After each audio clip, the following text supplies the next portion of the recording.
to Truth and Love Apologetics, Episode 6, where we're going to continue having a discussion about how we do apologetics and how we engage and have discussions, sometimes difficult discussions. Today we're going to talk about how we answer objections, and we're going to kind of run through an example of how we might approach a conversation that is filled with an objection about the Bible. So, I mean, you're probably going to hear objections all the time, especially if you're interacting with an unbeliever. One of the first things that's going to come out of their mouth is probably a reason why they don't believe what you believe. So how would you start by answering objections in general before we get to a specific? Well, I think clarity helps. So understanding the objection, restating the objection, ensuring that you're both on the same page is going to be very important. But also asking probing questions about the objection to actually root out what it is that's going on. Because an objection is an objection, but there's a person offering that objection, so there's a reason behind the objection.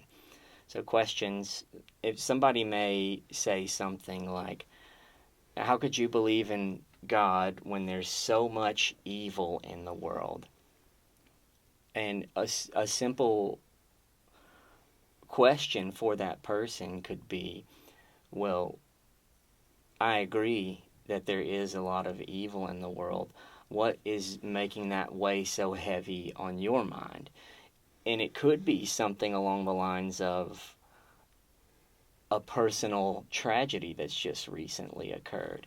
And then you're not talking about the philosophical problem of evil and going through the concept of theodicies and dealing with and engaging those concepts. It's not the most concerning or pressing issue at that moment in time. The issue is mourning with somebody, being there to hear what another person has to say, empathizing with them. So I think that's a really important part to answering objections. First, restating what they're saying, to ensure that you're on the same page and you're not about to misrepresent what it is that their objection is, and also trying to understand the heart of the matter through questions that you ask this. Yeah, we really don't want to jump right into answering with our objection to their objection immediately, because that's one is really standoffish. It's gonna I think ruin their ability to listen to you, because you're not actually hearing them out in a sense, really. We really want to ask clarifying questions, make sure that we understand what they believe, why they believe it, get into the heart of the matter, like you said. I think that's a good example of just, we need to be careful to make sure we heard the objection right and what the reason behind that person's objection specifically is. And I think also another thing here is showing what's at stake if their claim is true. And I think that when I think of this, it's just saying that you have some skin in the game. If this is the case, then this is what follows, and it would change your life drastically. And I was thinking about this earlier today, and I was thinking about karma. I was thinking about karma in terms of, Hinduism, that system that leads to, reincarnation and finally, this release into the oneness when you've achieved what you're supposed to have achieved and accomplished what you're supposed to have accomplished with perfection. Now, in that worldview, karma is something that happens, and this is part of this balancing that you're supposed to experience and you're supposed to, in some sense, suffer through. So if you have done wrong, then the karma would lead to you getting some bad result, bad life, any of those types of things. And the moment that you interfere with karma, so say somebody's on the side of the road and they're panhandling, or they have a sign that says, need food, need water. They're suffering that because of past offenses, past sins, past wrongs that they've done in previous life. So if you don't allow them to go through that suffering that they're experiencing, you're interfering with their process of, moksha, I think is what it's called, but it's this release into oneness with the oneness of the universe. And so if you think about what follows from certain things and show them where it influences their life or how how it would change certain things in their life, I think they start to think differently about certain beliefs that they have. Because in that respect, karma would be something that you wouldn't want to interfere with. So helping, assisting, coming to people's aid would be something that would mess with their their walk and what they're trying to achieve ultimately. Yeah. So so there's that with answering objections, and then I think you actually have it. This is where we have to study, learn, and grow in our understanding of things, because at some point you do have to offer reasons, examples, a response to what it is they're saying. So that is still an important part of dealing with an objection. You first have to understand it. You want to kind of show them where it leads or show them how it influences their life. And then you actually have to give answers and be equipped to give those answers. Yeah, and I think we've mentioned in the past that this isn't something where you have to have an answer to everything in the moment. This is something you can talk to that person and look up an answer together, search through what have been given as responses or answers in the past by Christians, or maybe the conversation ends there and you just leave it with, "Hey, I'm gonna look into that. I'm gonna talk to you later." Especially if it's a coworker or a neighbor, you're gonna have most likely you're gonna have future conversations again, and the next time you see them, you can say, "Hey, you remember that question?" And it shows that you care about this person or this individual when you bring things up from previous conversations that you remember, and then you say, "I found an answer, I think." So. And that is very important. And you're also, when you don't know and you say I don't know, I believe you gain credibility, because you can definitely tell when somebody's talking to you and they start rambling through things, mumbling stuff, and you're like, I don't know that you actually know what you're saying, and it's pretty disingenuous when you experience that. So definitely saying I don't know should readily be in your arsenal for these conversations that you're having. Yeah. And again, that fallacy that we addressed, that unknown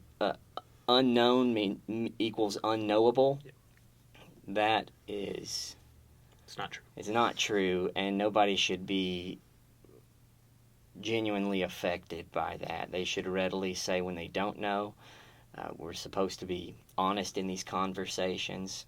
It's not, we don't want to carry intellectual pride into dealing with objections. We want to say we don't know when we don't know, and then go discover it so that we can add stuff to our tool bag, but then also share that information with the other person that we're having the conversation with.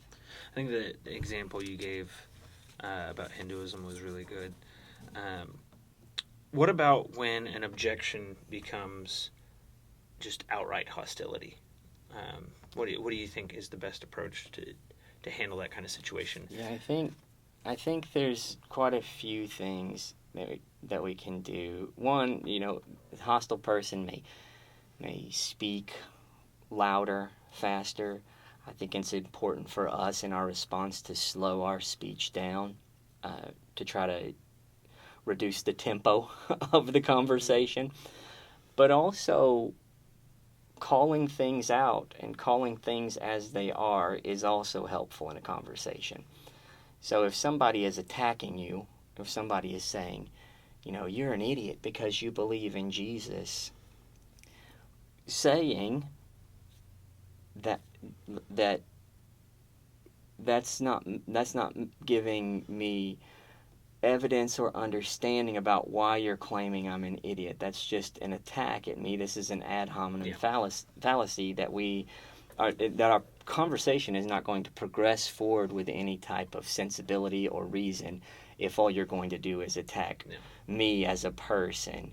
If you would like to attack my idea with your own ideas and show me where my ideas fall short, that would be welcomed. But if you're just going to attack me as a person, then maybe we can have this conversation another time when we can both be a little bit more level-headed.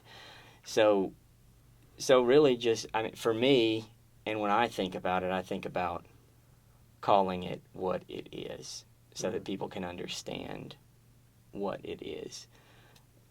Yeah, I think at least this is a danger for me. Is when someone starts getting loud, I want to match their energy, and I think that's a risk for a lot of us. We when we're met with hostility, we want to meet Respond back with and hostility. respond with hostility, and I think that's kind of the goal of this whole thing here is we want to speak the truth in love. And so when we're met with hostility, when people vilify us or hate us because of what we believe, we want to respond with love. And maybe in a sense that might heap coals on their head, as the scriptures Very say. much so. We really want to respond with grace and love. And so then we're doing apologetics with how we respond to hostility. Of course, we need to remain level-headed and calm. And maybe, like you said, there are times where it's just like, hey, let's put a pause or stopper on this conversation for now, and so that things can get laid back. Now, of course, there are going to be times where it's not up to us, and that person's just so blatantly hostile, and maybe you'll never see them again. The door just didn't open, and you're not able to have a conversation. Then you can't force a conversation when it's not going to happen. No, and even that attitude and demeanor, though, that you carried within that conversation will be something of a seed that is planted, or watering that has taken place for a seed that's been planted. And we're supposed to be, as cunning as serpents and as harmless as doves. So the reality is that we certainly should look inwardly, and if all we can do is be quiet in the midst of that conversation and listen to the hostility pour out of that person, then that's okay too, because you definitely have to, work out your own salvation with fear and trembling to some extent. You still have your own character and conduct, because 1 Peter 3:15 that's not like just a convenient add-on if you want to. It's gentleness and respect. There's a way we're supposed to approach folks, and it is supposed to be in the image of Christ, and it's supposed to be like Christ. And Christ was no respecter of persons, but he was gracious, merciful, and he loved the lowly. And those are the kinds of ways we should conduct ourselves as well. Also, people in a hostile state may also be levying objections at you in a Gish Gallop type of way, just making a ton of statements and a ton of objections that are so many. There's just no chance to respond to impossible to actually engage them. So saying, hey, you said 5 things. Let's deal with one of them. Is there one in particular that you would like to deal with and go through at the moment? Like the one that you said that you thought was the most important of these objections that you're bringing, to try to rein the conversation in and focus it a little bit more on just one objection. Because, somebody says, Jesus didn't raise from the dead. The Bible's just wrong. How could you even believe God exists? He doesn't exist. And you're just like, these are a lot of objections. And one, they're very big objections that need a lot of dealing with. They got a lot of groundwork to cover to deal with those kind of things. Big claims need a lot of evidence to back them They up. do. So They do, for sure. But also just be okay with, calling it out and saying, I would really like to have this conversation, but it's not very helpful if you're just going to attack me, or you're going to do things like that and you're not going to actually offer me any reasons or rationale as to why you believe the things that you believe, or why you're making these claims. Because that is one thing that I think we forget as a society. The person making the proposition has the responsibility to support it. I don't have the responsibility. If you say God exists, I'm not the one making that claim.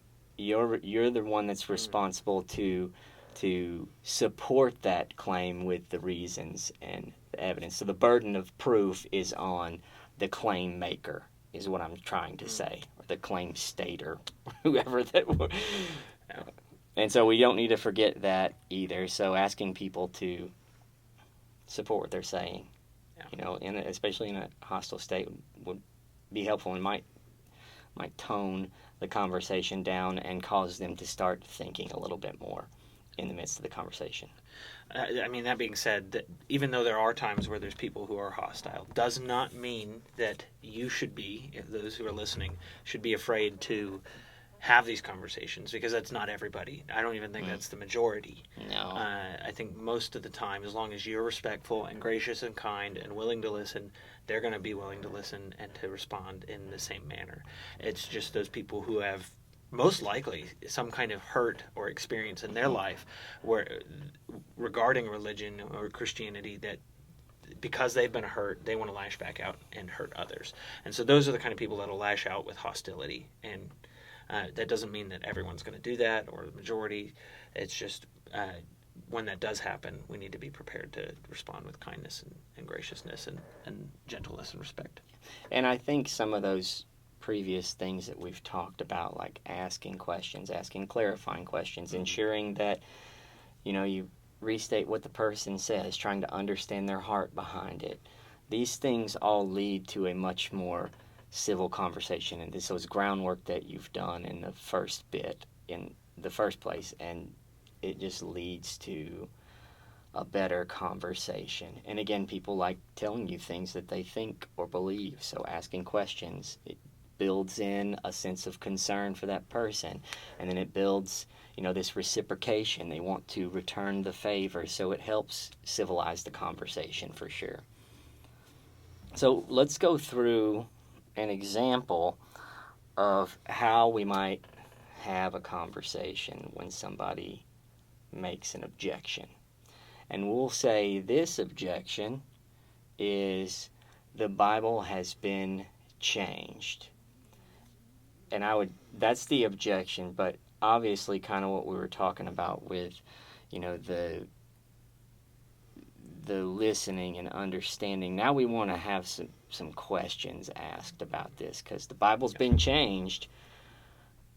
Okay, the Bible has been changed. The manuscripts are not verbatim, exact matches in all these respects. So does that mean that you don't trust the Bible? Is that what we're saying here? We're saying the Bible's been changed, so it is an untrustworthy text. Therefore, any of the claims you make from it, I cannot trust. Is that what you're saying? So we're asking a question. Again, we're trying to clarify and ensure we're headed in the right trajectory for this conversation that we're about to have. So how would you reframe this conversation? Because it is mistakes. We acknowledge that. This would be a scenario where we could say, hey, we do acknowledge that there are mistakes in not mistakes, that's probably not the right term, forgive me. There's variations, there's variance within the manuscripts of the text. So we agree with that, but what's the real issue here? Yeah, I'd probably ask a clarifying question. What do you mean by changed? In what sense has it been changed? Because a lot of times I think people will have this interpretation in their mind when they think that the Bible's been changed. They're thinking that, well, we have these original Greek manuscripts of the New Testament, and those were translated into Latin, and then the Latin ones were turned into the German, and then the German was taken to the English, and then the Old English was taken to all these modern English translations that we have. And that's an actual argument I've heard from an atheist before. And that's when we need to say, okay, so you think that was the process that was going on, and that's when we take the opportunity to say no, that the translations that we have today, like the ESV I have right here, is not going from the Greek. It's not going from German to Latin to Greek. This is taking Greek manuscripts and Hebrew for the Old Testament and a little bit of Aramaic, of course, but it's taking the original languages, the oldest, most reliable manuscripts that we have of the Bible, and it's translating them into as accurate, while not losing sense of what it says in English, as accurate of a translation as possible. But that's only one example of a thought process that someone might have when it comes to their statement that the Bible's been changed. Maybe they think that Jesus' words were originally different than what you have, and Jesus never said the things that you have in your Bible, and that might be a different objection altogether, which is why it's so important that we figure out what they mean specifically by the statement, the Bible's been changed. Because our answer is going to change completely based off of that. It could vary. And if they were to say, like, the change that is being discussed here, really what they're implying is that there has been changes in the manuscripts, and there are, in fact, variations within the manuscripts. Yeah. And again, this is one of those scenarios where we can reframe it and say, yeah, you're right. I get that. I understand what you're saying here. However, what's a mistake to you? Because a mistake is a mistake, but some mistakes mean more than others. Some are more significant than others. And it just so happens to be the case that of these 400,000, 500,000, whatever the number is, it seems people make many different claims about this number, that the variations are largely, probably around 99% copyist errors, and they mean nothing, and they're obvious and easy to spot and pick out. Mm-hmm. And that of the 1% that are valid, like they could be earlier writings and the more early take from what was in the text, mm-hmm. and meaningful, like it does actually change the meaning of the content that you're reading. That could be the case, but any one of those 1% that do that, which if you're talking about 400,000 variations, you're talking about 4,000 of those that actually mean anything. That any one of those doesn't change or influence any central or significant doctrine within Christianity. That changes the concept of this mistake, that this word that they're using called mistake. Yeah. Or this concept of change that has occurred, because nothing's been lost in that respect. And I think a lot of people don't even understand that that is the case, that these things bolstered as errors, mistakes, or whatever are just variations, and they're not significant even in the slightest. Yeah, that's probably a great example. Like Bart Ehrman gives that in some of his books, where he lists like, hey, there's 500, but then in a footnote it'll clarify that most of them are copyist errors, and they have no impact. And it's I might be misremembering the exact details of it, but that's kind of what's going on there. Yeah, for sure. And I think that, even going into the reality that, one, we're trying to listen, understand, clarify what they're actually saying so we can get on the same page and move in the right direction, agreeing with certain things like, yes, I see, yes, there are, the statement you're making is true. There are 400,000 variants in the manuscripts, or 500,000 variants within the manuscripts. But what does that actually mean? Let's reframe this and say it doesn't actually mean much of anything. And not only that, we have these, like, the Gaelic Wars, the record of the Gaelic Wars. We have 10 manuscripts of that, and the date of the earliest one to when those events actually happened is 900 years. It's 900 years after the events actually happened. And we still look at that, and we trust it as a historical account and of these Gaelic Wars. But with the New Testament, we have 5,800 manuscripts, and some of them are just decades after the actual events occurred. They're written on decades, so there's much less time between that for legend. There's no time for legend to develop in that respect, that short of a time period. And so there's other things that we can reframe, add to the conversation, and ideally pose as a question, because you would say, well, this is the case. But would you trust Caesar's Gaelic Wars, the recounting of that? And we have much less evidence there than we do with the Bible. So if you would trust that, it seems that you would readily trust this much greater mound of evidence and that we have with the Bible. So that's kind of how we might approach one of those conversations. So we've kind of talked about we've given an example of how we might deal with an objection, like the Bible's been changed. And we've talked about dealing with objections in general. And so thank you for joining us on this episode of Truth and Love Apologetics. Please like, subscribe, share, and comment. And we will catch you in the next episode. Have a blessed one.